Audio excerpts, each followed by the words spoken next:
بطولات سجن آمد أصبحت صوت المقاومة والنضال لشمال كردستان. أرادت تركيا تسليم إرادة الشباب الكرد والشابات الكردية لنفسها وسلب إرادتهم، فعذبتهم، تركتهم في الحر والبرد، جوعتهم، فقتل من قتل جراء التعذيب، غير أن أطفال كردستان لم يستسلموا ولم تنحني رؤوسهم، فلم تتلفظ ساكنة جانسيس ولم تتفوه ولو لمرة واحدة بآهة تسعد قلوب الشرطة التركية، وأنهى مظلوم دوغان حياته ولم يستسلم. ففي 21 من آذار عام 82 وفي سجن آمد ولمقاومته وعدم استسلامه نقلوه لغرفة منفردة، فأعدم مظلوم دوغان نفسه وأنهى حياته.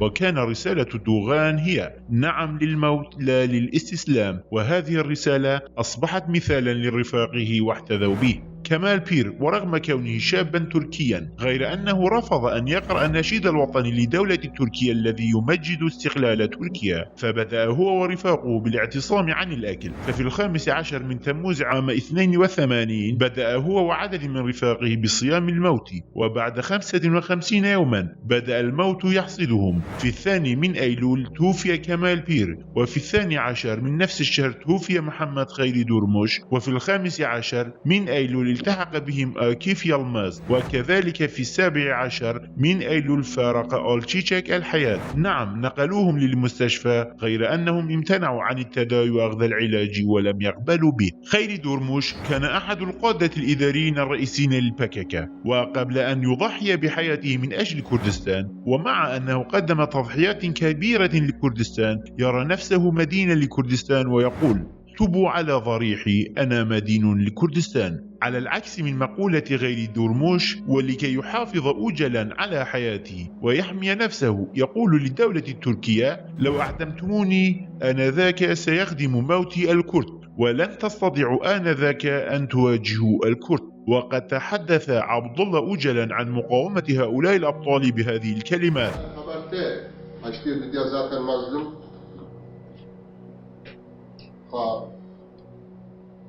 Zboj žana kapışarak, zboj žana müfetti, zboj düşmunda fazla žane tamamen bıgajlasına,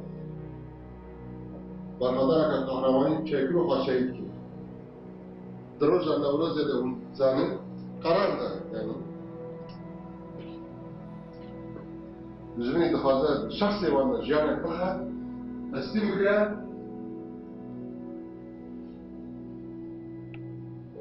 Beşşebe karara barkadan da bu barkadan jiyana uvar başaydı bakarara kamezine bayağı tarih edecek karara kamezine. فهنا نتساءل هل سار أوجلا على مسار هؤلاء مع أن موقف أوجلا تجاه الدولة مختلف تماما عن موقف مظلوم دوغان؟ قال مظلوم لن أكون مثالا لهؤلاء الذين يريدون الاستسلام وأن تمارس الدولة سياستها علي، فحقا صان مظلوم أصل الكرد ورفعة رأسهم وجدارتهم. غير أن أوجلا وعندما ألقي القبض عليه تحدث بكلمات خلقت القوة والجرأة والحماسة للدولة التركية ورفعت من معنوياتها وجعلها تظن أن باستطاعتها جعل الكرد يستسلمون برفق ولين. فمنذ اللحظات الأولى من اعتقال أوجلان وقف موقفا معاكسا لأقواله، بحيث يستطيع الإنسان أن يقول بأن مثل هذه الأقوال والكلمات لم يتلفظ بها أوجلان بشأن الرفيق مظلوم أبدا. من المستحيل أن يكون قد تفوه بها للتناقض الغريب بين هذه الأقوال. فحسب أقوال عناصر القوات الخاصة التي اعتقلت أوجلان في 15 من شباط وفي عاصمة كينيا نيروبي، وبعد نقله على متن الطائرة وخلال 60 ثانية التي تحكم فيها هؤلاء العناصر بأوجلان وتجريده من أي تأثير يذكر، بل حتى لم تبدو منه أي مقاومة فيزيائية تذكر. Düşman daha tamamen zindan eden, der zindan eden vesairede hafif gibi kadın. İran'ya parti zindan eder. Bu havalı mazlumca ideoloji ve siyaset parti yakamin temsil diker. Teslim de ve parti zindan eder. Zindan eder parti yerler der de hiç işletin alır.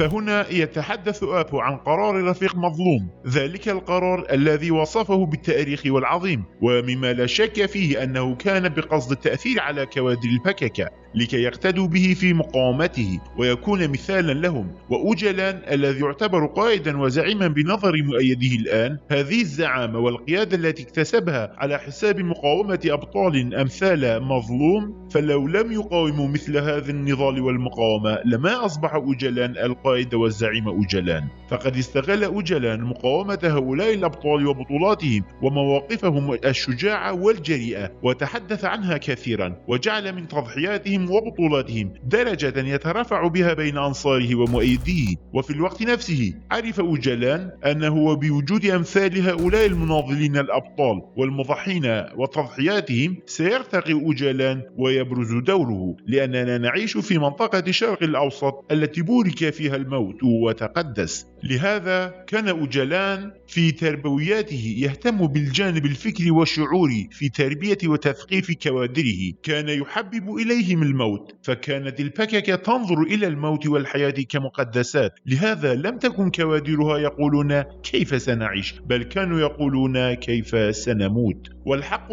أن استشهاد هؤلاء الأبطال كان مهما جدا، وفي الوقت نفسه لم يكن هناك شيء في تراث الكرد باسم الاستسلام، فقلما نجد في التاريخ أن كرديا استسلم عندما وقع أسيرا بأيدي الأعداء. وأوجلان رأى هذا التراث الكردي الأصيل وأنه يستحيل أن يستسلم للأعداء، فطالب من كوادره أن يتسموا بهذه السمة الأصيلة والمتجذرة في تاريخ الكرد وتراثهم، فتاجر بحياة كوادره وتاجر بدماء الإنسان متاجرة سياسية واستفاد منها شخصيا. ولكي يتاجر أوجلان بدمائهم ويقول بأن هؤلاء كوادرنا وأنني ربيتهم هكذا، ولكي يجلس هو شخصيا بأمان وسلام، قال أوجلان عندما نقلته الطائرة الخاصة بنقله لتركيا عام 99 في رده لعناصر القوات الخاصة التركية: أمي تركيا، ولو كانت لديكم أي خدمة تقع على عاتقي فأنا مستعد.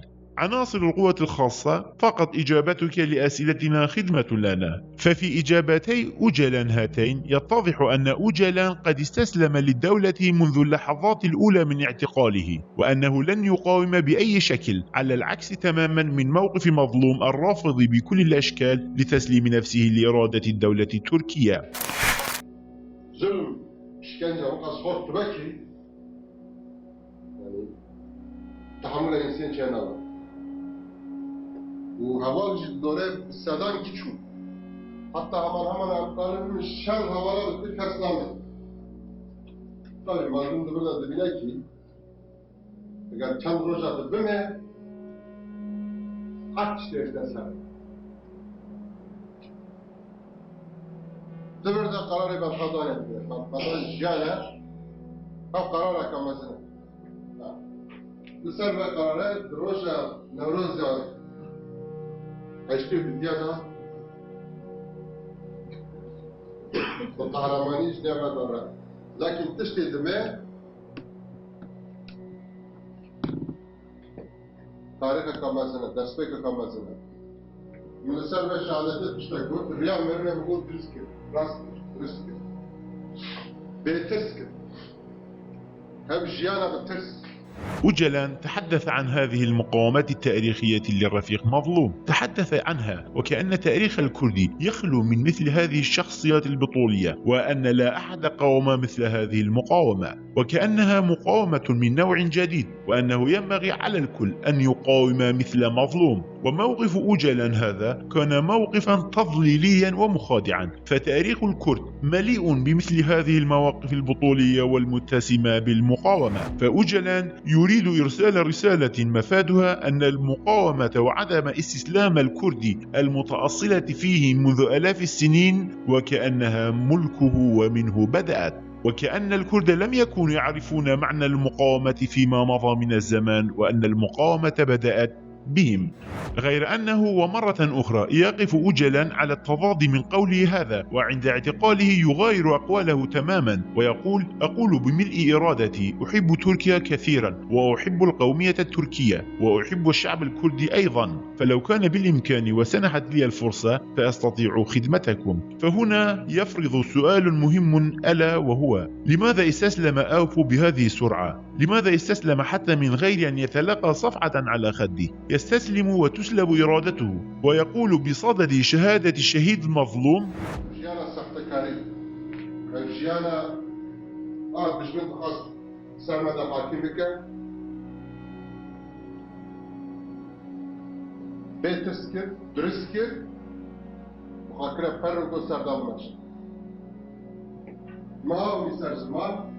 فهنا يحاول أجلا أن يقول بأن تربيتهم هي ما جعلت أمثال الرفيق مظلوم يقاومون مثل هذه المقاومة، وأن يرفض الحياة التعيسة التي يريدها الأعداء أن نعيشها ويفرضها علينا، وأن يستأصل تلك الحياة وتأثيرها عليهم، غير أنه وبعد 17 عاما، أي بعد اعتقال أجلا وفي أولى لحظات اعتقاله وقبل إركابه للطائرة، أحاط به الخوف والذعر من كل جانب، ولا يظهر أي مقاومة تذكر ضد عناصر القوات الخاصة التركية، بل حتى لم يرضى أجلا بأخذ السلاح من حارسته الشخصية شمس كليتش والملقب بديلان لكي يقاوم به ويدافع عن نفسه، إذ قال أجلان بأنهم أرادوا أن آخذ السلاح وأدافع عن نفسي دفاعا كلاسيكيا. فهنا نتساءل: ما المقصود بالدفاع الكلاسيكي الذي رفض أجلان أن يدافع به عن نفسه؟ وهل كان دفاع مظلوم ومقاومته الكلاسيكية سيئة؟ فلو كانت مقاومة سيئة وغير مرضية فلماذا يتحدث عنها أجلان بهذا الشكل ويحمس البككة للاقتداء به والمقاومة بمثلها تجاه الدولة التركية؟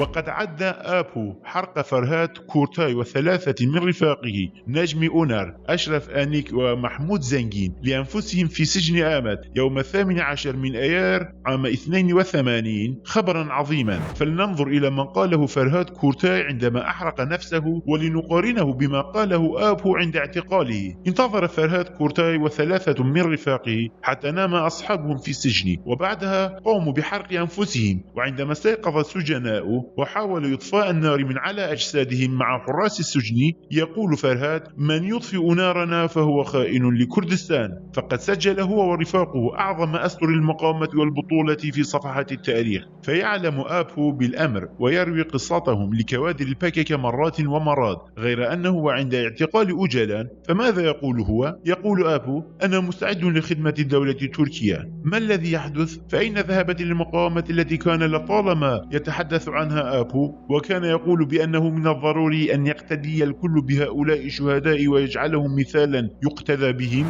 رجمن بالزانة سادة شو تخص تستميقرا واناجي برخدان قوشيانا شوتانن فا شهيد كرين جواشنا كمال فير حيري واناجي قرارا قبل مزندان لسا واناجي بو برخدان جيانا خبرتشي بنيا دا شهيد كرين والي فقرارا قبل زفردا زندان ديابا كريدا دجمن غانا التاريخ هذا أمريكا نقول يعني ببعض صالح اشتري كواد زيادة زندان ديابكر اشتري سرقتي تسمية مرينا برقدان جهاد بشهادة طبعا بانام استدسة إثبات بو مشاش. وقد وجه هنا آبو عدة أسئلة لكوادره، وينبغي أن نوجه تلك الأسئلة لآبو نفسه بعد استسلامه في كينيا. لماذا لم يقل آبو أن المقاومة هي الحياة؟ ولماذا لم يقاوم بالسلاح؟ وبعد سجنه لماذا لم يقاوم بالإضراب عن الطعام أو بحرق نفسه؟ لماذا يقول بأن الاستسلام موت وقد استسلم هو بنفسه؟ ولو كانت المقاومة حياة لماذا لم يقاوم آبو؟ دهامه izbirine pir barxadan çekilir. Netice roş bir roş havalı hamur ketti.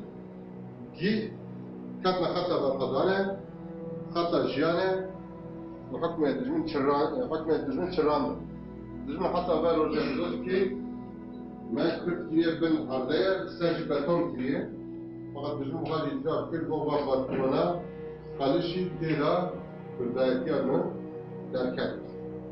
فهنا يريد أوجلان أن يخبر كوادر حزبه أنه ينبغي على كل أحد أن يقاوم مثل مقاومة هؤلاء، ولا ينبغي الاستسلام للدولة، وهذا شيء تاريخي وعظيم. فبمقاومة هؤلاء بعثت الحياة في إرادة الرفاق الذين ضعفت وماتت إرادتهم، فأوقفتهم مرة أخرى على أرجلهم على مسار المقاومة وبقوة وصلابة. ولو كانت مثل هذه الأقوال حقيقة فليست حقيقة لأوجلان بأي شكل من الأشكال، لأن الكل يعلم كيف استسلم أوجلان وكيف دافع عن نفسه في أول جلسة محاكمة. فبدل أن يدافع عن نفسه ويقاوم ويطالب العفو والصفح من الشعب الكردي وعوائل شهداء كردستان، طلب العفو والصفح من الأمهات التركيات التي قتل أبناؤها على يد البككة وأمام المحكمة. والحق أن المقاومة التاريخية التي أبداها مظلوم والرفاق الآخرين في سجن آمات، لماذا لم يقاومها أوجلان بل استسلم للدولة التركية الفاشية بسرعة وفي أولى لحظات اعتقاله؟ وحقا هذا تساؤل ينبغي على كل وطني ومخلص أن يبحث لها عن إجابة في عقله وفكره، إجابة واقعية بعيدة عن العاطفة